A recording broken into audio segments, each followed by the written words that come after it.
కేంద్ర ఎన్నికల సంఘం తీరుపై మరోసారి విరుచుకుపడ్డారు రాహుల్ గాంధీ. బీహార్ ఓటర్ల జాబితాలో అక్రమాలు చేసిన అధికారుల్ని విడిచిపెట్టే ప్రసక్తే లేదన్నారు. అయితే రాహుల్ గాంధీ మరోసారి నిరాధార ఆరోపణలు చేస్తున్నారని ఈసీ కౌంటర్ ఇచ్చింది. ప్రజలు ఈ మాటల్ని నమ్మవద్దని విజ్ఞప్తి చేశారు.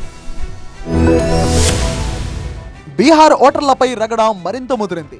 ఈ అంశంపై వెంటనే చర్చ చేపట్టాలని పార్లమెంట్ ఉభయ సభల్లో విపక్షాలు ఆందోళన కొనసాగించాయి. విపక్షాల ఆందోళనతో ఉభయ సభలు మళ్లీ వాయిదా పడ్డాయి. కేంద్ర ఎన్నికల సంఘం తీరుపై విపక్ష నేత రాహుల్ గాంధీ మరోసారి తీవ్ర స్థాయిలో విరుచుకుపడ్డారు. బీహార్లో బీజేపీ గెలుపు కోసం ఈసీ కుట్ర చేస్తుందని విమర్శించారు ఆయన.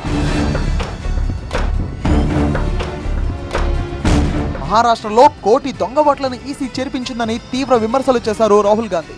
ఈసీ అక్రమాలపై అన్ని సాక్ష్యాలు తమ దగ్గర ఉన్నట్టుగా తెలిపారు. తప్పులు చేసిన అధికారులను విడిచిపెట్టే ప్రసక్తే లేదన్నారు. ఇప్పుడు తప్పులు చేస్తున్న అధికారులు రిటైర్ అయినప్పటికీ వారికి శిక్ష తప్పదని హెచ్చరించారు రాహుల్ గాంధీ.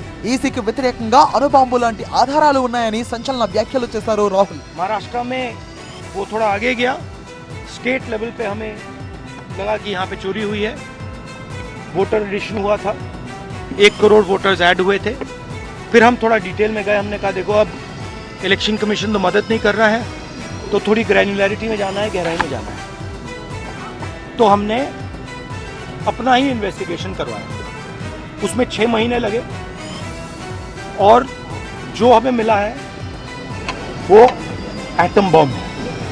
मतलब एटम बॉम्ब है, फटेगा तो आप इलेक्शन कमीशन आपको दिखेगा नहीं हिंदुस्तान। मैं ये बड़ी सीरियसली बोल रहा हूँ, जो भी ये काम कर रहे हैं, ठीक है, इलेक्शन कमीशन में जो भी ये काम कर रहे हैं, right from the top to the bottom, आप एक बात याद रखिए, आपको हम छोड़ेंगे नहीं।